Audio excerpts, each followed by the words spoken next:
Good afternoon, students. This is Dr. Morgan Phenix coming to you from Stanley, Virginia. It's a beautiful, quiet Sunday afternoon. Had a great morning in church. It's a little bit overcast today, but they say it's going to be quite warm this week, and that's unusual for the first week of March. But here we are, week 8. Just a couple of brief reminders. We've been through all of this before. I will add that the Blackboard forum for this week has to do with really the most important issue. That is a summary of what's most important when it comes to leadership and diversity in your life, particularly. Okay, take that discussion board very, very much to heart. It's really important. And also the devotionals that we've run this week in the announcements. I hope you've enjoyed them, or they've helped you to focus on a particular area of the foundational principles of this School of Education at Liberty University, and it should be the same really for your life. There's got to be guiding foundational principles that you live by. And for this week, it's a summary of the entire process. Okay. Once again, final project due this week.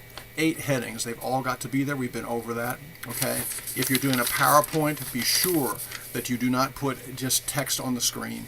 That will be bankrupt. It really will. The detail goes in the speaker's notes. That makes you the expert in the room. Okay? Once again, reminder, watch out for cliches. The cliches cannot help you at all. When you go for a job interview and you spout some of the cliches, they will glaze over. Their eyes will glaze over. They'll know that I don't know if this person knows what they are going to do and how they're going to tackle the issues that are important to us in our organization and for our community. Okay? Your final project must be uploaded in LiveText to gain any credit for it. So it's got to be in LiveText.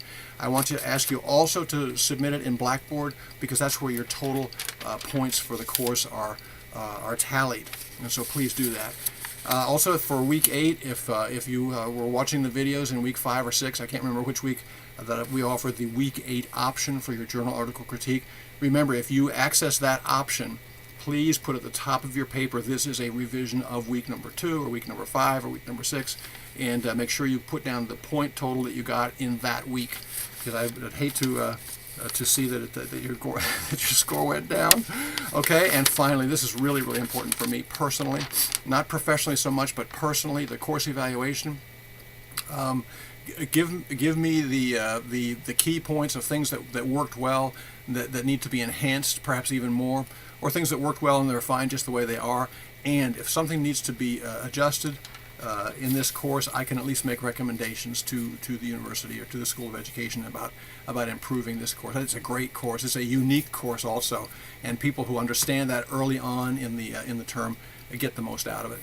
Well, all in all, I hope it's been, hey, here we go, looky here. I've got a couple of really, really neat things to close out with here.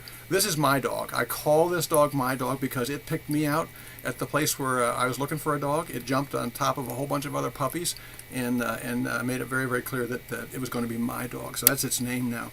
And of course, all along the way, we've had Gracie, who's been sitting in my lap. She's really, really patient. She's really struggling, this little dog. Pray for her. Also, I'd like to just ask, if you don't mind, something personal here, from a point of view of prayer. I'd like to ask for prayer for myself personally and professionally as I go forward on a project, a very, very important project to my heart, from my past and from my history and from the geography of my life, and I'm going to translate that into a fictional writing project, or have done so, and we're about halfway there. I need your prayers for that, for strength and for inspiration, and for it to be a godly exercise in this ungodly world, right? This world is in terrible shape, folks, and the issues of diversity are really the key feature of that. In addition to the issues of scarcity, of both space and wherewithal and supplies and food and water and air and places to live. Please let's pray together for the state of this world, and give thanks for the wonderful opportunities that we do have. Hope it's been a good experience for you. Any questions, any comments, please be in touch. And otherwise, I'll say we'll see you next time, Lord willing. Bye-bye.